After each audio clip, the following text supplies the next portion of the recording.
What's up? What's going on? How y'all doing? How y'all feeling? Let's get down to the situation, but please don't forget to like, comment, subscribe, and share the video, y'all. So let's get into it. As you guys know, Carlos King basically made some statements last week about Kandi retiring and basically leaving the Real Housewives of Atlanta, and Kandi has now responded to the situation. So let's listen to what Carlos King had to say on his Apple Radio podcast, okay? You said to me, I never looked at until you compared Kandi's position on the Real Housewives of Atlanta to Derek Jeter, but also most recently do it. Let's talk about Kandi's position on the Real Housewives of Atlanta. I never looked at it that way, but I have to say you may be onto something, because when you are at the top of your career and there's so much more for you to do, it may be time for you to go. Point. I look at Kandi. Kandi has so much more to do in this industry. And I never thought I would say this, Kate.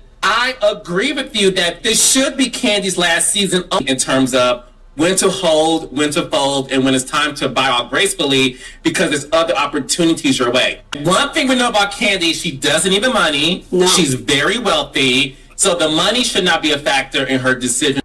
And it seems like Kandi Burruss has responded to Carlos King via Instagram. It seems like she didn't take too kindly of him telling her that she needs to retire, move on, and do other things. Basically, she's letting you know that she ain't skipping no bags and she ain't missing no opportunities. So I guess she's telling Carlos King he ain't got to worry about her. But in any event, Kandi said in her post, I ain't never skipped a beat or a bag, and my group #escape hasn't either.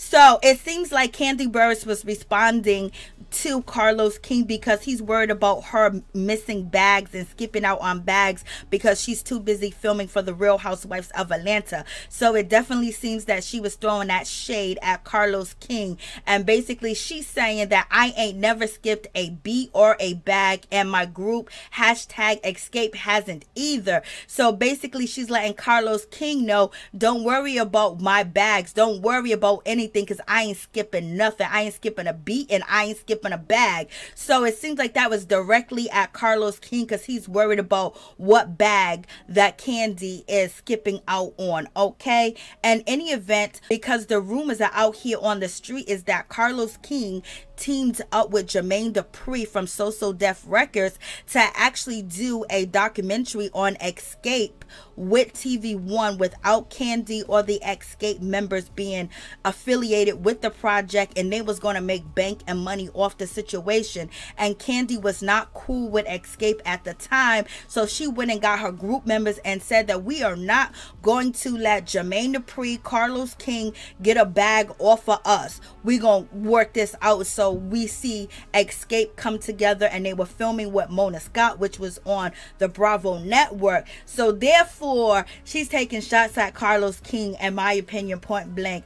And it's also alleged from straight from the A that Carlos King, when he was filming or when he was producing the Real Housewives of Atlanta, he pulled Mama Joyce to the side, and allegedly he was telling her that she was filming a confessional, and it wasn't. He deceived her allegedly and was trying to get inside tea on the Escape members and what went down with Escape. And you know, Mama Joyce had all the info and all the tea, and they basically was filming an interview with Mama Joyce under the pretense it was a confessional, allegedly, okay? So this is one of the reasons why Kandi Burruss is not messing with Carlos King, okay? So you guys tell me what you think about that situation. But Kandi came out here swinging